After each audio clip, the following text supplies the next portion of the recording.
नमस्कार, मैं हूं वंदना पांडे और आप देख रहे हैं के न्यूज इंडिया। और अब आज हम बात करेंगे जून में जानलेवा गर्मी। उत्तर भारत के मैदानी इलाकों में इन दिनों भीषण गर्मी पड़ रही है और सुबह का समय बीतते ही प्रचंड लू तापमान को बढ़ा देती है। लोगों को घर से निकलने के दिक्कतों का भी काफी ज्यादा सामना करना पड़ रहा है। वहीं मौसम विज्ञान केंद्र ने भी ये कहा है कि उत्तर भारत के मैदानी इलाकों में फिलहाल लू और गर्मी से राहत नहीं मिलेगी। दरअसल इस समय सूर्य की सीधी किरणें मैदानी इलाकों में धरती पर पड़ रही है और जिसकी वजह से तापमान में वृद्धि भी हो रही है। यूपी में अगले 7 दिन भीषण गर्मी का अलर्ट भी जारी हुआ है। देखें रिपोर्ट। प्रयागराज समेत उत्तर प्रदेश के कई जिलों में पिछले कई दिनों से पारा 45 डिग्री सेल्सियस के पार पहुंच गया है। तेज धूप और गर्मी की वजह से लोगों को काफी दिक्कतों का सामना करना पड़ रहा है। जानकारों के मुताबिक लगातार बढ़ती गर्मी को देखते हुए अगले 7 दिनों के लिए रेड अलर्ट जारी किया गया है। दिन में लू चलने का अनुमान है।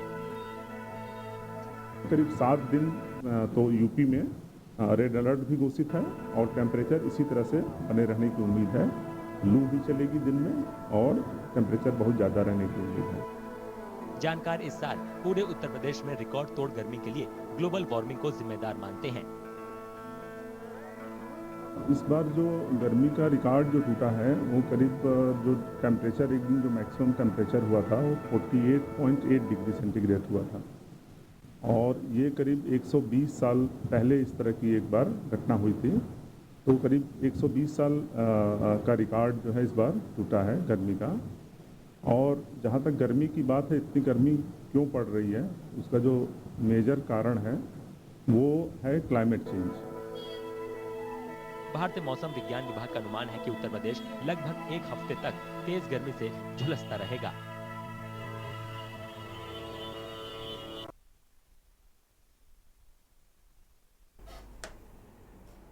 और इसी बीच राजधानी दिल्ली से बड़ी खबर आ रही है।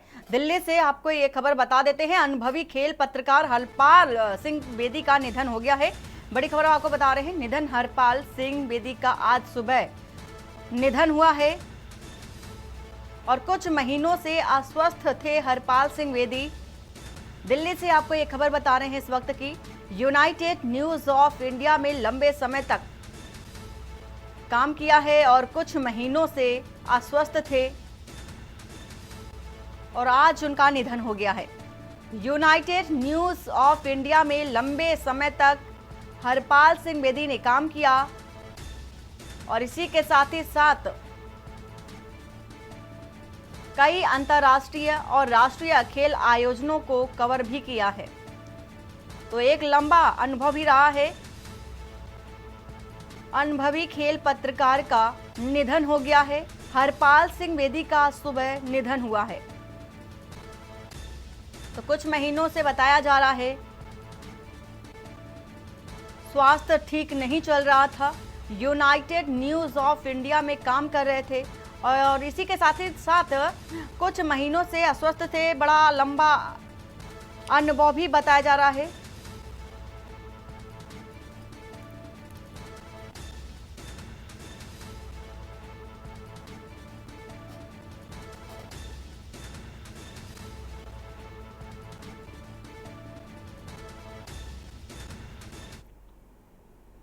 और बात कर रहे हैं जून में जानलेवा गर्मी के बारे में। आसमान से आग बरसाती धूप, चढ़ता हुआ पारा, झुलसा देने वाली लू से प्रदेश को फिलहाल राहत नहीं है।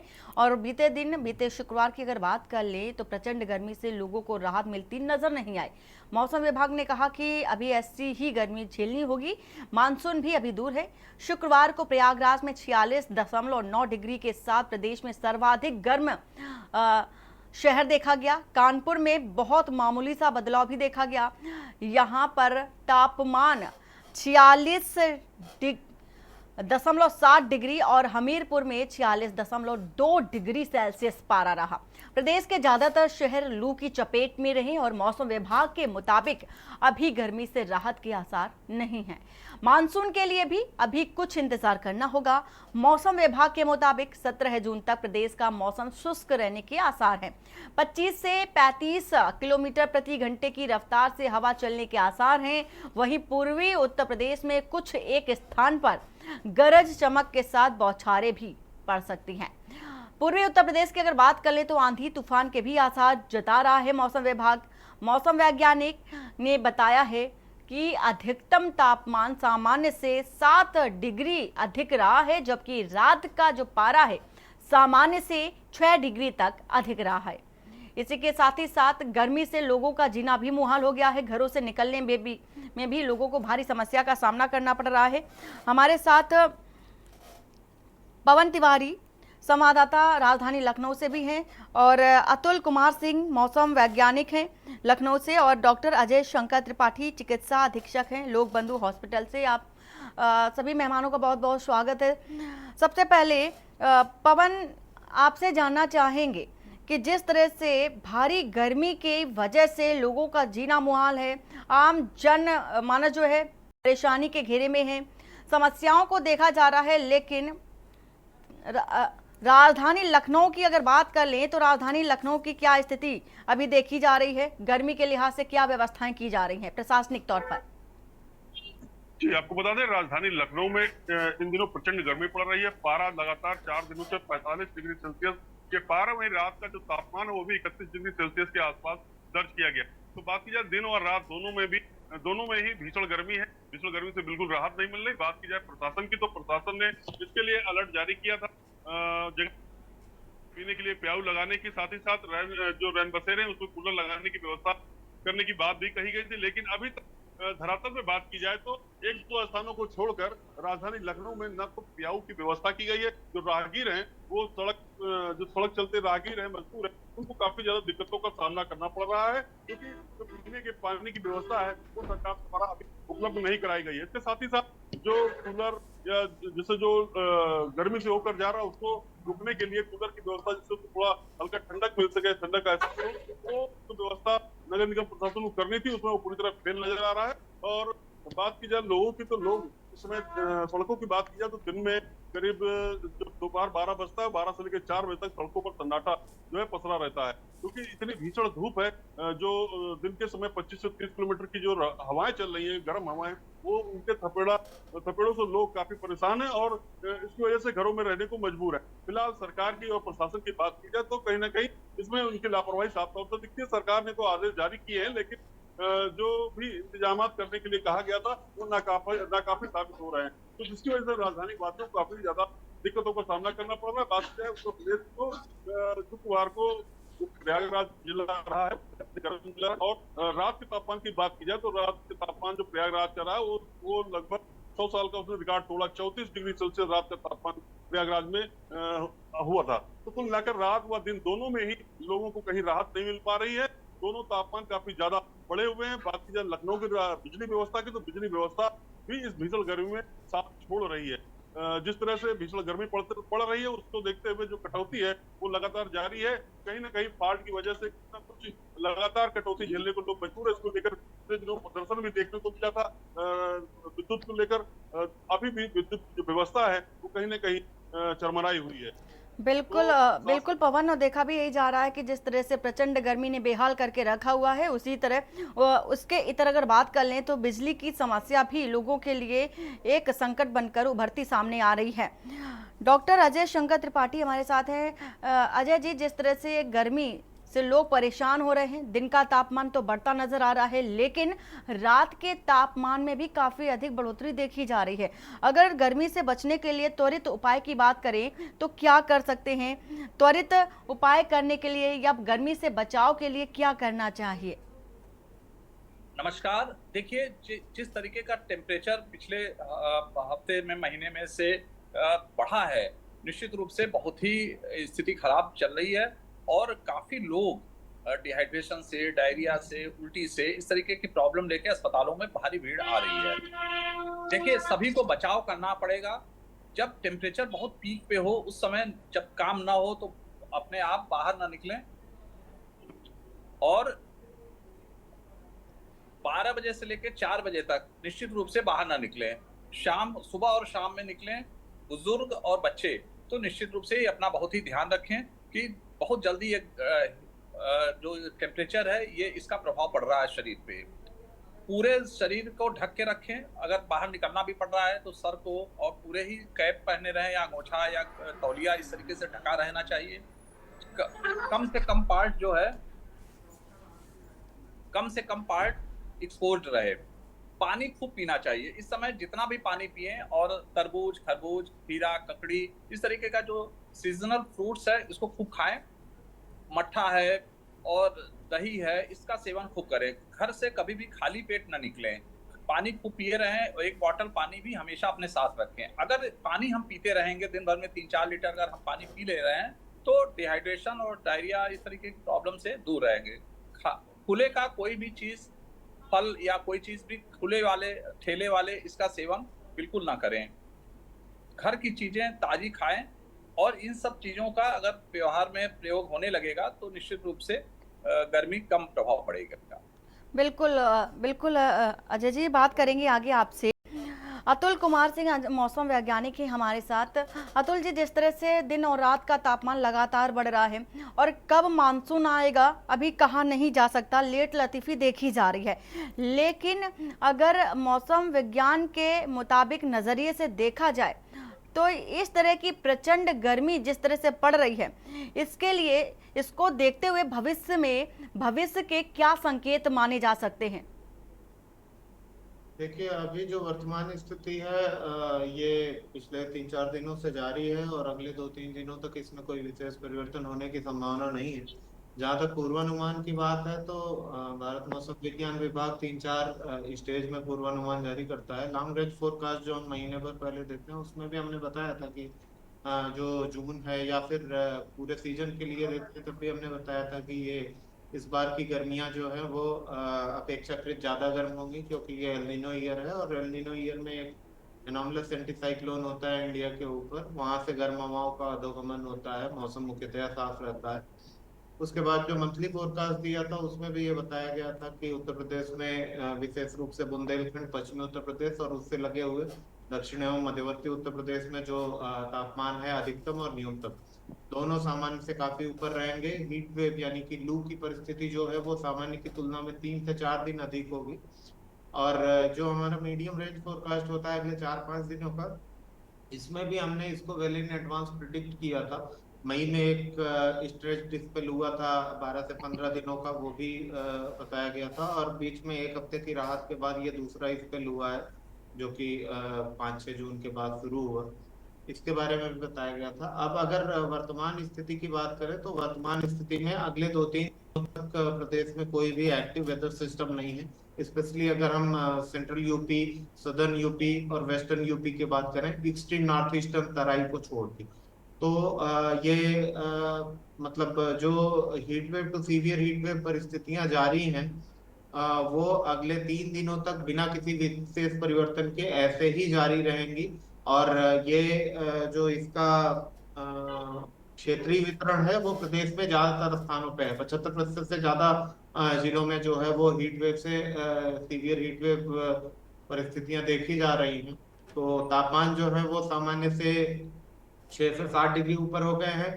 कुछ जगहों पे ये विशेष रूप से दक्षिणी और उससे लगे हुए उत्तर प्रदेश के हिस्से में ये 46 से 47 डिग्री सेल्सियस के बीच में पिछले कई दिनों से बना हुआ है। तो दिन में जो है वो लू की परिस्थितियां हैं। इसके साथ ही पिछले 2-3 दिनों से वार्म नाइट है। वार्म नाइट का मतलब होता है कि नाइट का टेम्परेचर सामान्य से 4.5 डिग्री से अधिक ऊपर हो जाए। तो नाइट का जो टेम्परेचर है, कानपुर की भी बात करें तो वो 34 डिग्री से ज्यादा आज नाइट टेम्परेचर रहा है। डे टेम्परेचर कल 46.7 डिग्री सेल्सियस था। तो वार्म नाइट के साथ 2 चीजें हो जाती हैं। एक तो ये हो जाता है कि आपका नाइट टेम्परेचर जो है वो धरती उतना कूल नहीं होती है, तो मॉर्निंग में जो टेम्परेचर 40 प्लस होने में 10 बज जाता था, वो 40 प्लस टेम्परेचर आपका 2-3 घंटे पहले ही हो जाता है, क्योंकि ऑलरेडी आप सामान्य से 5 डिग्री सेल्सियस ऊपर हैं। तो जो लू दिन में 12 बजे के बाद शुरू होती थी और 3 बजे तक रहती थी, वो लू की परिस्थिति आपकी 10-11 बजे से डेवलप हो जाती है और शाम को 6 बजे तक रहती है। तो जो हीट वेव का ड्यूरेशन है वार्म नाइट की वजह से वो बढ़ जाता है।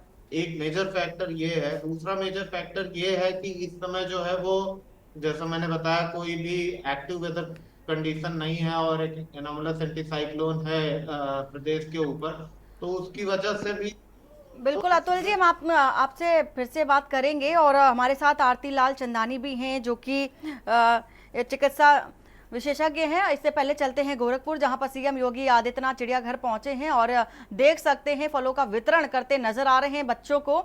और ये स्कूली बच्चे हैं जहां पर जूस भी देते नजर आ रहे हैं। जिस तरह से भीषण गर्मी का कहर है और डिहाइड्रेशन की समस्या गर्मी में होती है, जिसको मद्देनजर ध्यान में रखते हुए सीएम योगी आदित्यनाथ जूस का वितरण करते नजर आ रहे हैं। तमाम बच्चे नजर आ रहे हैं स्कूली, और देख सकते हैं आप तस्वीरों के माध्यम से। तो सीएम योगी आदित्यनाथ जूस का वितरण करते हुए और बच्चे भी बाकायदे जूस का पैक लेते हुए और लेकर के सीएम योगी आदित्यनाथ के पैर छूते भी नजर आ रहे हैं।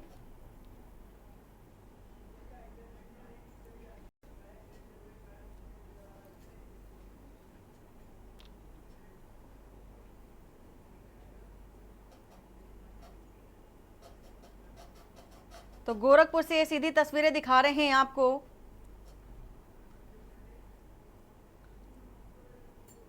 और थोड़ी देर पहले चिड़ियाघर पहुंचे थे सीएम योगी आदित्यनाथ। तमाम दिग्गज उनके साथ मौजूद हैं। सुरक्षा के लिहाज से भी देखा जा सकता है कि पुलिस फोर्स तैनात है।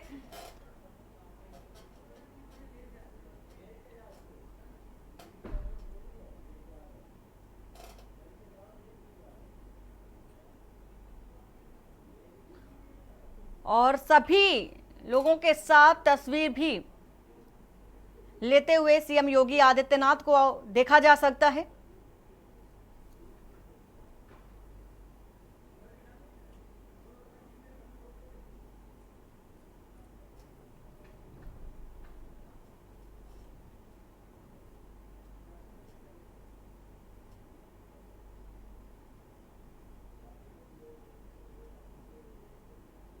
तो जू पहुंच करके बच्चों को जूस वितरण किया सीएम योगी आदित्यनाथ ने। इसके बाद चिड़ियाघर का निरीक्षण भी किया और आला अधिकारियों से बातचीत भी की, हालचाल भी जाना। इसी के साथ ही साथ तमाम व्यवस्थाओं को भी परखा है सीएम योगी आदित्यनाथ ने बारीकी से परखते हुए। ये तस्वीर आप देख सकते हैं चिड़ियाघर की गोरखपुर से।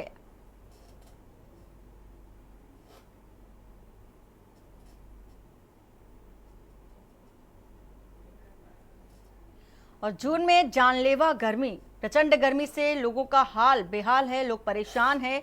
और तमाम मेहमान हमारे साथ हैं और डॉक्टर आरती लाल चंदानी हमारे साथ हैं। और इसके साथ ही साथ बात हम गर्मी की कर रहे हैं, गर्मी से बचाव के लिए क्या करना चाहिए।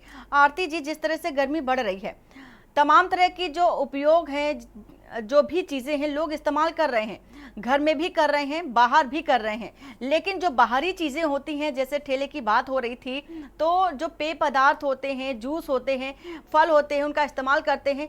क्या लगता है कितना लाभकारी होता है, कितना फ़ायदेमंद है और इसका कितना नुकसान भी लोगों को उठाना पड़ रहा है? मैं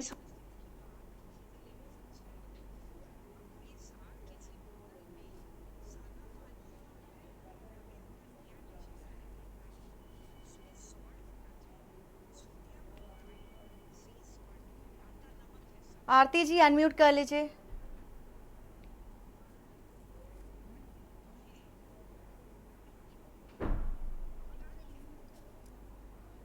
तो गांव गली शहर शहर गर्मी का कहर देखा जा रहा है। मानसून की गति पूरी तरह से धीमी पड़ती नजर आ रही है। बारिश कब होगी अभी कहा नहीं जा सकता। लोग परेशान हैं और देखा जा सकता है कि अपने शरीर को ढक करके। और इसी बीच रुद्रप्रयाग से बड़ी खबर आ रही है। रुद्रप्रयाग से आपको ये खबर बता देते हैं। रुद्रप्रयाग से ये बड़ी खबर, भीषण सड़क हादसा हुआ है। सूत्रों के हवाले से फिलहाल ये खबर बता रहे हैं रुद्रप्रयाग से, उत्तराखंड के रुद्रप्रयाग से खबर। बेकाबू गाड़ी नदी में गिरने से बताया जा रहा है कि 2 लोगों की मौत हो गई है, 15 से ज्यादा लोग घायल हैं। सूत्रों के हवाले से बड़ी खबर आपको बता रहे हैं इस वक्त की। बद्रीनाथ हाईवे पर रैतोली के पास ये हादसा हुआ है। इसी के साथ ही साथ रुद्रप्रयाग में भीषण सड़क हादसा हुआ है। सूत्रों के हवाले से ये जानकारी आपको दे रहे हैं, खबर आपको बता रहे हैं। बेकाबू गाड़ी नदी में गिरने से 2 की मौत बताई जा रही है। तो हादसे में 15 से ज्यादा लोग घायल हो चुके हैं और घायलों को इलाज के लिए अस्पताल में भी भर्ती कराया जा रहा है। बद्रीनाथ हाईवे पर बताया जा रहा है रैतोली के पास ये घटना हुई है। रुद्रप्रयाग में भीषण सड़क हादसा हुआ है। सूत्रों के हवाले से ये खबर है। और गर्मी की बात कर रहे हैं, दिन और रात दोनों समय का तापमान जो है दिन पर दिन बढ़ता जा रहा है। दिन का तापमान में जिस तरह से बढ़ोतरी देखी जा रही है तो रात भी पूरी गर्मी से त्रस्त करती नजर आ रही है लोगों को।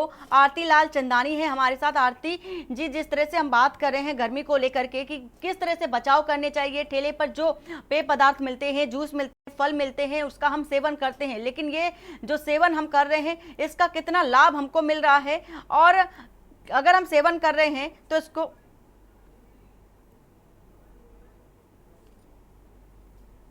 तो डॉक्टर अजय शंकर है हमारे साथ। अजय जी, जिस तरह से हम बात कर रहे हैं ये कि ठेले की चीजों का इस्तेमाल तो हम कर रहे हैं, ये इसका फायदा और नुकसान कितना है हमारे शरीर के लिए?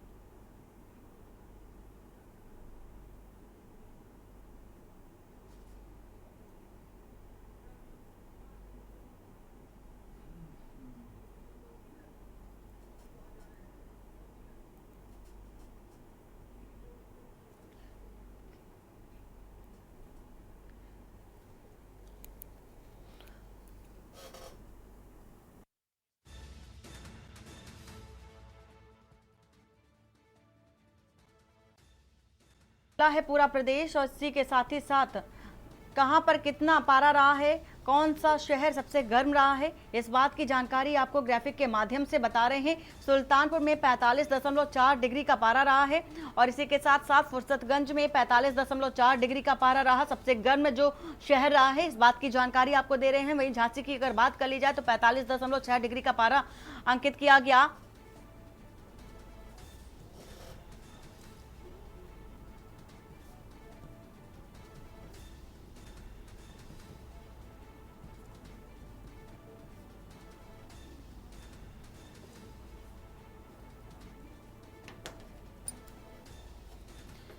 और हमारे साथ डॉक्टर ओम प्रकाश आनंद भी जुड़ चुके हैं जो कि योग ऋषि हैं। सर, बहुत बहुत स्वागत है आपका।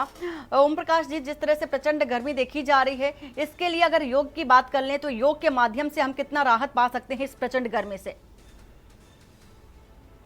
जिस प्रकार का योग प्रचलित है उसमें योग में 3 प्राणायाम होते हैं जो गर्मी को शांत करने में बहुत जबरदस्त काम करते हैं। एक है शीतकारी प्राणायाम और दूसरा है शीतली प्राणायाम और तीसरा है चंद्रभेदी प्राणायाम। ये 3 प्राणायाम ऐसे हैं, कितनी भी गर्मी लग रही हो, कितनी भी बेचैनी लग रही हो, अगर आप 5 मिनट लगभग शीतकारी प्राणायाम कर लें और 5 मिनट लगभग शीतली प्राणायाम कर लें और 5 मिनट लगभग ये आपका जो ये चंद्रभेदी प्राणायाम कर लें, मेरा अनुभव है कि यदि 2 व्यक्तियों को बिठा दीजिए, एक व्यक्ति ये तीनों प्राणायाम कर ले 15 मिनट लगभग और दूसरा व्यक्ति ना करे, तो जो आदमी 3 प्राणायाम कर लेगा उसको लगेगा जैसे गर्मी है ही नहीं।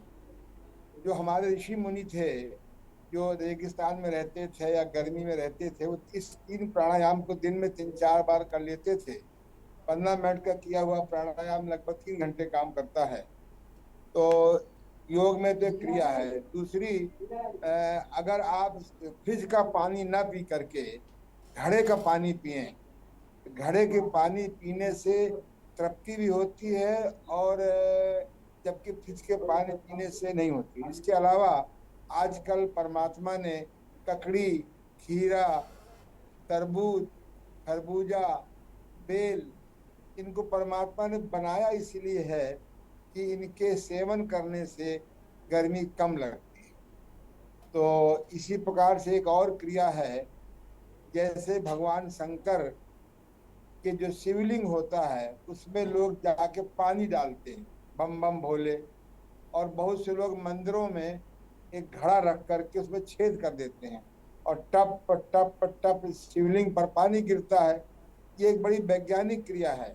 इसी प्रकार से गर्मी बहुत लग रही हो तो आप घड़े जैसा ठंडा पानी आप अपने पेशाब के मार्ग पर डालें, या ठंडे पानी की थैली, गर्म पानी की थैली में खिंच का ठंडा पानी भर लें और कपड़े के ऊपर से ही पेशाब अंग को ठंडक पहुंचावें। इससे भी गर्मी बहुत कम हो जाती है। और जब लू लग जाती है, लू लगना भी गर्मी की एक्सट्रीम पोजीशन होती है। यदि हम आप घर में जो बाल्टी है प्लास्टिक की या लोहे की, अगर उसमें पानी भर लें घड़े जैसा या कुछ अधिक, उसमें पैर रख करके बैठ जाएं, इस प्रकार से प्राकृतिक चिकित्सा में इसको ठंडा पाद स्नान कहते हैं। ठंडा पाद स्नान से गर्मी बॉडी की कम हो जाती है। और अगर हम पेशाब के रास्ते में ठंडा पानी डालते हैं 5, 10, 15 मिनट, तो भी गर्मी बहुत कम हो जाती है। मुल्तानी मिट्टी से स्नान, अगर लोग, जैसे गांव में लोग स्नान करते थे मुल्तानी मिट्टी से या संपिल में, अगर पूरी मिट्टी शान बदन पे लगा लें और 15 मिनट नहा लें तो गर्मी कम लगेगी। तो इस प्रकार से शीतकारी प्राणायाम, शीतली प्राणायाम, चंद्रभेदी प्राणायाम से गर्मी हम बॉडी कम कर सकते हैं। ठंडे पानी में पैर रख करके गर्मी कम कर सकते हैं। अपने पेशाब के मार्ग पर ठंडा पानी डाल करके भी हम गर्मी का प्रभाव कम कर सकते हैं। अगर हम डेली साबुन के स्थान पर मिट्टी लगाकर स्नान करें, गर्मी का प्रभाव कम पड़ेगा। बिल्कुल, और बहुत ये जो मौसम महत्वपूर्ण की चीजें जानकारी हैं, आपने दी है और तमाम दर्शकों को इससे राहत भी मिलेगी कहीं ना कहीं। अतुल जी, जिस तरह से देखा जा रहा है कि 120 साल का रिकॉर्ड टूटा है इस बार, क्या कारण मानते हैं इसके पीछे का? देखिए, मुख्य रूप से कारण यही है कि एक तो ज्यादा गर्मी के लिए जो मैंने बताया कि इस साल सिनेप्टिक परिस्थितियां अनुकूल थी, वो एल नीनो होने की वजह से। दूसरा, इस समय जो प्रचंड गर्मी पड़ रही है उसका मुख्य कारण ये है कि पूरे प्रदेश में जो है वो कोई एक्टिव वेदर सिस्टम नहीं है। पूर्वा हवाएं बिल्कुल नहीं आ रही हैं। सारी की सारी हवा जो है वो पश्चिमी क्षेत्रों से, मतलब पाकिस्तान के गर्म इलाकों से या फिर राजस्थान के रेगिस्तानी इलाकों से आ रही है, वो काफी गर्म है। इसके अलावा इस पूरे सीजन में कोई भी एक्टिव पश्चिमी विक्षोभ नहीं आया है। इस विशेष रूप से मैदानी क्षेत्रों को उसने प्रभावित नहीं किया गया है। तो जो उत्तर प्रदेश के मैदानी इलाकों में बारिश जो है वो लगभग नगण्य हुई है। तो पहले क्या होता था कि थंडरस्टॉर्म हो जाते थे या फिर पश्चिमी विक्षोभ आ जाता था, तो उसके वजह से दोपहर के बाद थंडर होने पे एक बार टेम्परेचर कम हो जाता था। लेकिन इस वर्ष क्या हुआ कि वो लगातार पानी न बरतने की वजह से ये क्यूमुलेटिव इफेक्ट हुआ है। मतलब दीर्घकालिक प्रभाव पड़ा है कि लगातार कई कई दिनों तक हीट वेव चलती रही। कानपुर की भी बात करें तो पिछले 40-45 दिनों से तापमान जो है वो 40 डिग्री के ऊपर बने हुए हैं। तो ये जो बॉडी की फिजियोलॉजिकल स्टेज होती है वो भी एक लिमिट तक बियरेबल होती है, उसके बाद उस पे मतलब प्रभाव पड़ना शुरू हो जाता है। तो मतलब उसका एक ही उपाय है कि अभी 2-3 दिन गर्मी ऐसे ही पड़ेगी, उसमें कोई फर्क नहीं पड़ेगा। फिर अगर मौसम की 17 बात जून, कर ले, कि मानसून की अगर बात कर ले, तो क्या लगता है कब तक आएगा, क्या अनुमान देखिए है? अभी जो मानसून है वो पूर्वी उत्तर प्रदेश के थ्रू उत्तर प्रदेश में एंटर करता है। मतलब मानसून की जो पूर्वी शाखा है, और जो मानसून की पूर्वी शाखा है वो इस समय पश्चिम बंगाल के आसपास में है, और अगले 3-4 दिनों के दौरान उसके बिहार और पश्चिम बंगाल के कुछ क्षेत्रों में आगे बढ़ने की संभावना है। तो जब एक बार बिहार में वो पहुंचेगा उसके बाद ही उत्तर प्रदेश में मानसून कब आएगा इसके बारे में स्थिति स्पष्ट हो सकेगी। हालांकि 5वें दिन से, यानी कि अगर हम बात करें तो 19-20 जून से प्रदेश के तराई इलाकों में बारिश होना आरंभ हो जाएगी। तो मतलब आज के 5वें दिन से, यानी कि 19 जून से जो है वो तापमान में थोड़ी कमी आनी आरंभ हो जाएगी। लेकिन अभी 3-4 दिनों के लिए तापमान लगभग इसी स्थिति में बने रहेंगे, उसमें कोई विशेष परिवर्तन होने की संभावना नहीं है। लू से भीषण लू की परिस्थितियां जारी रहेंगी और उसके लिए अगले 3-4 दिनों तक पूरे प्रदेश के लिए रेड अलर्ट जारी किए गए। बिल्कुल बचने की भी ज़रूरत है। जिस तरह से ओम प्रकाश जी ने एक महत्वपूर्ण जानकारी दी, दर्शकों को इसका लाभ भी मिलेगा कि आप घर पर रहकर योग के माध्यम से किस तरह से गर्मी से निजात पा सकते हैं और राहत भी महसूस कर सकते हैं इस भीषण गर्मी के अंतर्गत। ये बेहद ही महत्वपूर्ण जानकारी है। फिलहाल आप सभी मेहमानों का बहुत बहुत शुक्रिया। बात कर रहे हैं जानलेवा गर्मी के बारे में कि जिस तरह से जून में प्रचंड गर्मी का कहर देखा जा रहा है। मानसून कब आएगा अभी कुछ कहा नहीं जा सकता और लू लपट चलती नजर आ रही है। राहत कैसे मिले, इस बात की जानकारी हमने तमाम मेहमानों के जरिए आप तक पहुंचाई है। जून में जानलेवा गर्मी में फिलहाल इतना ही। बाकी की खबरों के लिए बने रहिए आप के न्यूज़ इंडिया के साथ। नमस्कार।